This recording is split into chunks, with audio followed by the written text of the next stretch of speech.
Hey everyone, it's Victoria with Nutrition by Victoria. I have a Master's of Science in Human Nutrition and I'm here to help you build a high-functioning metabolism so that you can get and stay effortlessly lean, slim, fit, and healthy, all while eating as much as you want of high-carb, low-fat foods, plant foods, specifically fruits, vegetables, starches, sugar to taste, legumes if you want them.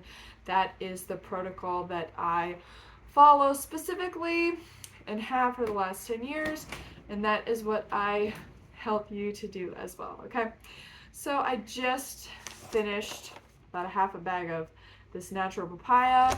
Probably ate about 10 to 12 dates. I didn't count them, and I just had this huge salad. So far I've had a raw day. I'm not exclusively raw right now, but I have been dabbling with taking a break from starches, and that's what I'm going to talk about today is, am I calorie restricting? So just want to show you guys though my belly right now after eating all that food, anyways, because some of you are like, oh my goodness, you're calorie restricting, because I am eating 2,500 calories a day. So I uploaded 2 previous What I Eat in a Day videos, and in those videos, I think the previous one was about 2,500 calories, and the one prior to that was about 2,000. I had stated that I am still recovering from being sick, and during that recovery period, I haven't been able to eat as much as I previously was, which was about 4,000 calories, 3,000 to 4,000 calories a day was my prior intake. You'll see in some of my, not so far back What I Eat in a Day videos, my calorie intake was coming in around, upper 3,000s, 4,000 range. So, I was doing my glucose readings, and I decided to cut starch because my glucose was staying elevated, and I had explained that, I was probably experiencing a little bit of insulin resistance just due to sleep deprivation and being kind of burnt out from, having a baby. A lot of people I explain everything that's going on, and people are still like, but you're calorie restricting, you have an eating disorder, and I'm like, sometimes life hits you and you just have to go with the flow, and that's what I do, is I'm always listening to my body. So after finding out that data about the starches, because I was having like mega huge starch meals at night, I decided to, wean off of them, add more vegetables to get my glucose numbers better. Then I got sick, and there hasn't been a single day while I've been sick when I haven't eaten. I'm always getting in like at least 2,000 calories a day, and that's what I recommend, is for women to get in a minimum of 2,000 calories a day, and men a minimum of 2,500 calories a day. And okay, girls, it's time to go. And let's go. With that, my exercise has also went down significantly as well. So if you follow me on Strava, you'll see that my duration, so my exercise volume, how much time I'm spending doing exercise per week, has went down. It's about cut in half right now. So I felt like this was coming for me because ever since I had the baby and while pregnant, I've just been like, go, go, go, go, go, and at the expense of my health.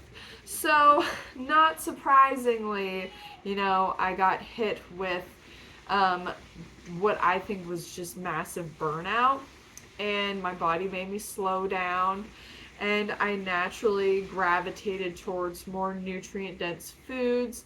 And then, I was having some starches here and there, sweet potatoes and baked squash. And then I just as I've been recovering from being sick, I just haven't desired them. I've wanted more water-rich food. I've wanted a lot of lemon water. Wanted a lot of tea. So I've just been going with the flow. And this is what I teach. Everyone's like, you're not following your own protocol.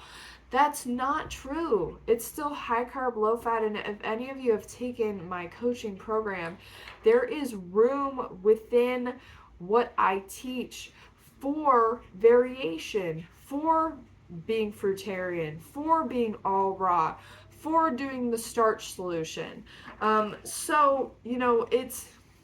I work also with people who want to be all raw, who want to be fruitarian, who want to follow the starch solution, who want to do raw till 4. I predominantly prefer raw till 4 and think it's the most practical and realistic for the majority of people to follow, but there are circumstances where people can't eat starch or where people can't eat fruit.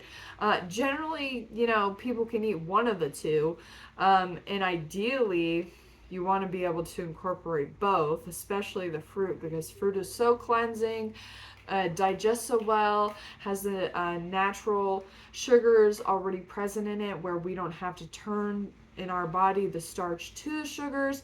And then, as I had talked about in my previous video, about when it comes to human health and our diet, it's important that we are eating a diet that is nutritious and supplies us with our glucose needs, but also supports our natural eliminative functioning, i.e. getting rid of waste. And unfortunately, depending on your personal genetics and your fitness level and your health and your age and all of that, your ability to digest food, particularly starch actually, is going to vary. And depending on what that starch is, some starches digest better than others, and some don't leave as much waste behind as others. And this is a topic that I'm going to work into. I'm not going to get into it too much here, but basically, if you're having any kind of constipation issues, digestion issues, cutting back on the starch can assist with that. If you're having a lot of mucus congestion, cutting back on the starch can help with that for a number of reasons. Starch is harder on the body to convert those starches into glucose, so it's utilizing more energy that could be, going towards healing, and also it can be congesting itself because it's so dense and requires a lot of amylase and a lot of just digestive energy in general to break down, and then it might not all be broken down. It might get left, in the GI tract, and that gets into the whole next topic. But anyways, I appreciate the concern that many of you have been sharing in the comment section or in my coaching group about, the change in diet that I've been public about. But you have to remember that, this is not a one-size-fits-all protocol that I am giving out to everyone, where, you're eating 10 bananas every day for breakfast and 15 dates for lunch, and then 18 potatoes with a salad for dinner. That is a great protocol, but what I suggest is following guidelines. Okay, that's how my coaching program is written out. It's written out as guidelines to fall within with your diet, and it allows for a lot of personal variability and creation within it based on your preferences, based on your circumstances, based on your food availability. I had people say, I can't follow, your content anymore because you are eating fruitarian and I can't do that. I'm not telling you to do that. I have created a protocol that works for all aspects of high carb, low fat eating, because when it comes down to being a human, that is the like foundational aspect that we are designed for is a high carb, low fat diet. Humans have been eating starches for tens of thousands of years. But prior to firing our foods, we were eating predominantly fruit, okay? Because it's the only food that doesn't need heat in order to be digested for us, right? If you look at other primates, that's what they predominantly eat is fruit and then vegetables. Fruits, the carbohydrates, fruits, the nutrients, right? So just getting back to like, you know, what we're designed to eat, right? And the personal variability that's in that, you know. If you are living in a northern climate, which is what I do, you might not have access to really good fruit all the time, and I know that I don't. So I opt for a lot of like canned fruit in the wintertime, but I've always been eating raw tofu for a really long time and eating as much as I want to. And the last aspect that I want to talk about in this video is just the concept of hyperphagia, okay? And coming to this diet from restriction. So this is an all-in approach, meaning that you honor your appetite. You're eating for your natural appetite. And when you've been restricting your calories, your appetite, when you start honoring it, is bound to go up because you have some metabolic damage recovery to do. You're going to have insulin resistance that's been programmed, low leptin levels, elevated cortisol, and you have to eat and honor your appetite in order to bring those hormonal influences back into balance, okay, so that your body can be metabolically healthy. And so when you're eating your diet, you know, everything is working correctly because you're giving your body what it needs in order to function. You need glucose and you need nutrients in order to run this system. And if you're, you know, restricting your calories, you're restricting those aspects of nutrients and nutrition and support for your elimination from your diet, okay? So then your body's just holding on to everything. You need to like coax it into releasing the fat, releasing the stored toxins. And the only way to do that is to go all in. That's what I initially did, okay? I gained 50 to 60 pounds coming from like a fasting, low calorie, semi low carbohydrate diet into this, you know, all in, listening to my body approach. And I gained 50 to 60 pounds and I was eating predominantly fruits and green leafy vegetables. So it's not just about the food, it's about the system that you're putting the food into, okay? So with hyperphagia though, so hyperphagia is generally comes after you've like can no longer maintain your restriction, you know, so now you're just balls to the wall, all in, eating the house down according to your appetite, right? But then eventually, and then other hormonal situations can bring about hyperphagia. So you have restriction, pregnancy, and breastfeeding. So pregnancy is going to increase your appetite in order to increase fat stores and energy reserves for the baby.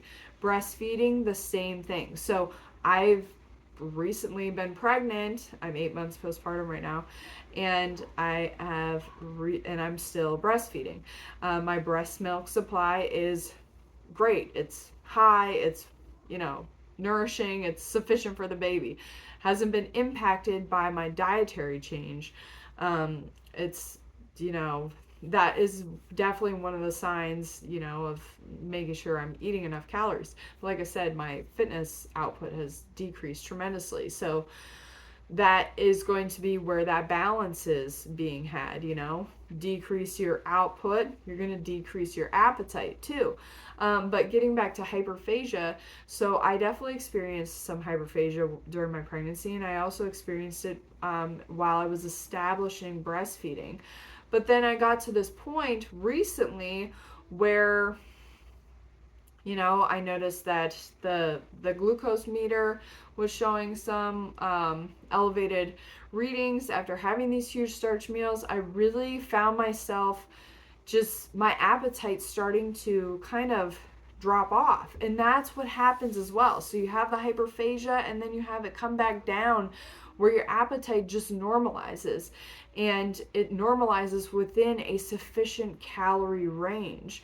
But I have spent the time honoring my appetite, that I don't ever have to worry like, oh, I'm under eating and my body's going to store fat, or I'm lowering my metabolic rate or any of that, because I'm always eating according to my appetite, and I'm also eating a sufficient amount of calories. Okay, so that's just something to keep in mind. Okay, with hyperphagia, there's always a balance. So for me to just be like consistently eating 4,000 calories every single day, my output has to be extremely high, and it was.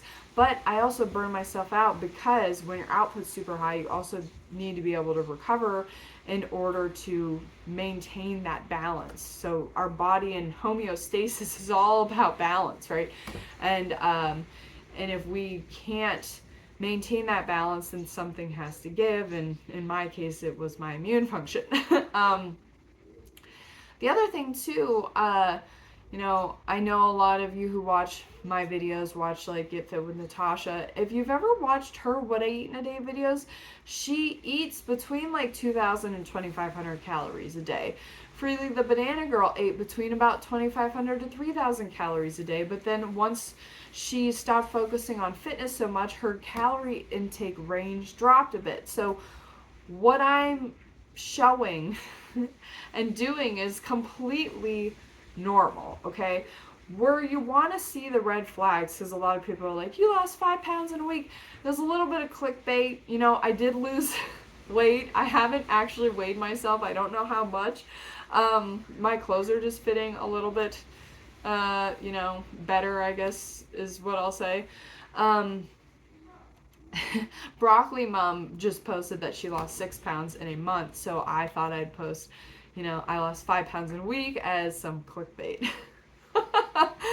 So thank you for watching that video.